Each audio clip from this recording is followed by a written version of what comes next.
Hello, I'm Wilson Bateman, author of the 7 Safety Habits That Could Save Your Life. I'm often asked why the 7 safety habits. And over the years, what I've found is I've worked at all kinds of organizations in Canada and the United States. I found that habits are the things that keep people safe. So when I think about my career and I look back, I grew up in a mining town where safety really wasn't a big issue unless something happened underground.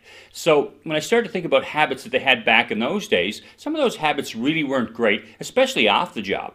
And when I look at where we're at today, when I look at personal safety habits today, for a lot of people, their habits have improved. We have very good safety habits today. And part of the reason for that is the systems that exist in the workplaces. On top of that, what we're starting to do is we're starting to teach safety in the school system. So what I wanted to do with the 7 safety habits is I wanted to kind of put all that experience that I've had over the years, whether I was working in the oil and gas industry or the chemical industry or in the manufacturing sector, no matter what industry I was in, I wanted to sort of collect some of those ideas and see if I could put them in one book. And what I came up with were 7 safety habits that could save your life. And the idea with these safety habits, in a lot of ways, they're simple habits, but they can be difficult to employ. So when you read the book, the idea is to go through, evaluate your personal safety habits and ask yourself, are they helping me or are they putting me in harm's way? What can I do to move forward? Really what we're talking about here is we're talking about the culture. And when I think back to even, playing hockey or playing sports back in the day, as my kids often say, I wasn't wearing the gear. I didn't wear a helmet. It wasn't part of what we did. I don't know if it was even available back then. So when I think about where we're at today, we've come a long way on the safety world, and really what we're trying to do next is say, okay, how do we move that culture forward? And the idea in the 7 safety habits is just to help us do that.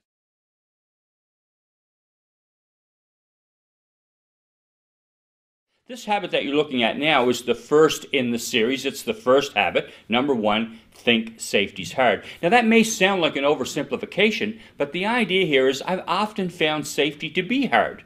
It's not common sense. Sometimes people say it's common sense, but it's really not. It's a matter of, in my mind, time and effort. It requires thought. It requires activity in order to be safe. So the first habit, think safety's hard. Now, hard stands for something. Hard stands for hazard, assessment, risk, and duty. And that's where it all begins, trying to understand what the hazards are, assess those hazards, determine the risk level, and then think about what you need to do, what steps you need to take to ensure that nobody is injured. So that's the idea in hard. So what I'd like you to do, just to try hard, we're going to use a hard card. And this is the card up here on the screen. Again, hazard assessment, risk and duty. Right on the front of the card, sort of a stop for a second, ask a few questions, and then do philosophy. That's kind of part of the card. And then when you look on the other side, there's the 5 questions to ask. So I'd like you to take a second in a minute, and you can review those 5 questions. What I'd also like you to do, in groups if you would, is I'd like you to think about a time